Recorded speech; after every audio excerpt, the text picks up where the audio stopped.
Yes guys, what's going on? Adam McKola here, full-time Devils. Manchester United have been beaten 2-0 by Liverpool. As you can see, I'm not outside the football ground today. I've been on the kickoff with True Geordie and Laz and all them guys, and it was a decent show apart from the football, to be totally honest with you. United getting beaten 2-0 by Liverpool. It could have been 3, 4, 5-0 after the first half. United were pretty abysmal in that first half, and it showed the levels that are between these two teams, and something I never ever thought I'd see, to be honest. Liverpool on the way to their title, their first Premier League title obviously, and United completely contrasting positions, struggling outside the top 4, are 6 points off Chelsea now after that defeat today, and or 5 points still behind Chelsea after that defeat today, because obviously they lost against Newcastle. But top 4 is, for me, not the problem for United. I don't think we're actually involved in a top 4 race. The only reason why we're still in it is because Chelsea have been so poor and have dropped so many points. I don't think we're in it because we have been so good. And I think when you look at today, you look at the difference in quality between who we played against, the European champions. Is there any point us even being in the Champions League or in those Champions League positions? Because we're so many levels away from them.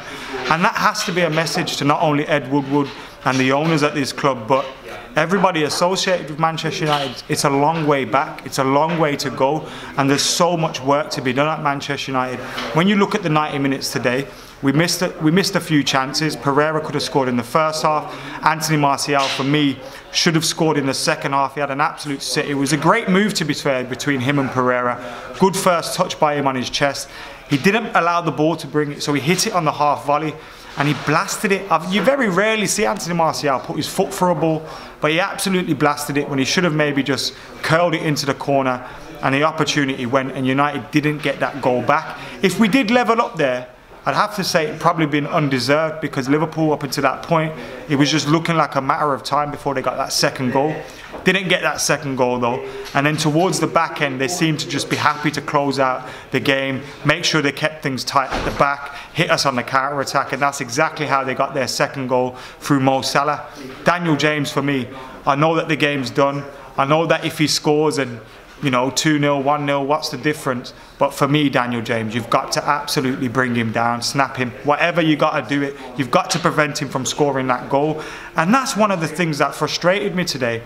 Liverpool are by far and away a better team than us. We know that. They play better football than us, they're better coach than us. But there wasn't enough fight there today. There wasn't enough United players on that pitch that looked disappointed to be losing, that looked embarrassed to be losing. And I want to see that. United fans in the stands there, they would have felt embarrassed today. There's times when we've gone to Anfield and we've been the best team in the country. We've been going there just to put a cherry on top of the league win and get a victory at Anfield.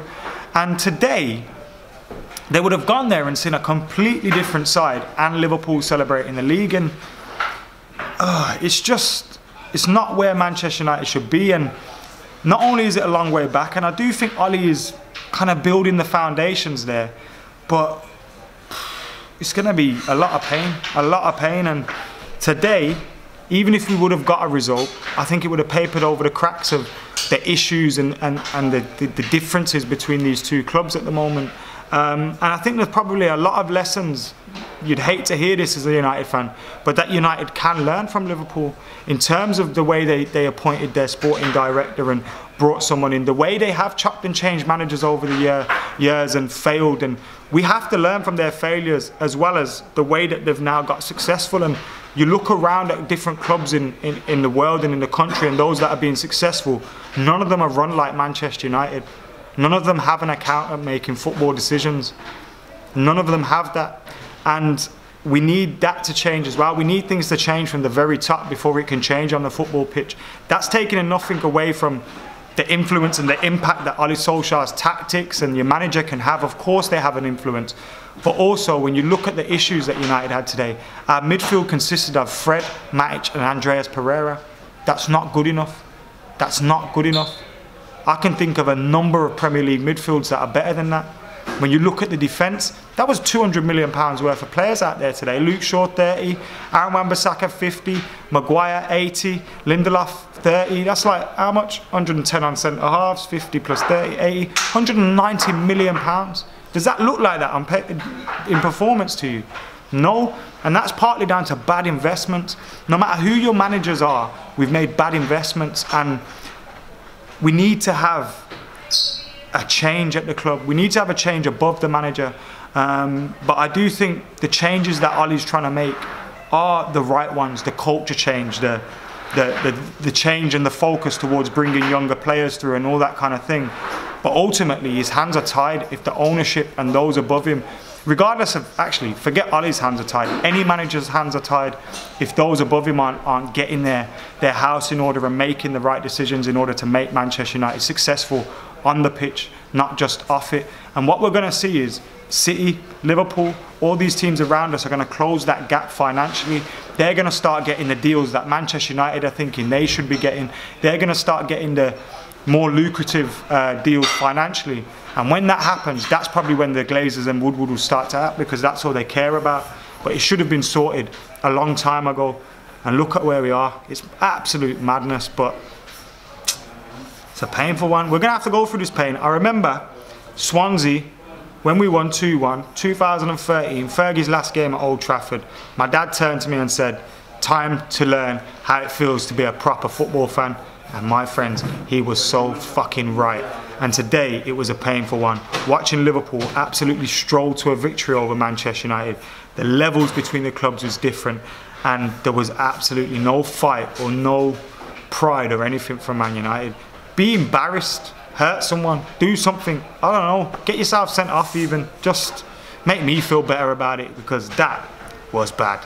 And to think we were in the game for that long is incredible in itself, because Liverpool could have been by far and away. To be fair to De Gea, he made a few good saves.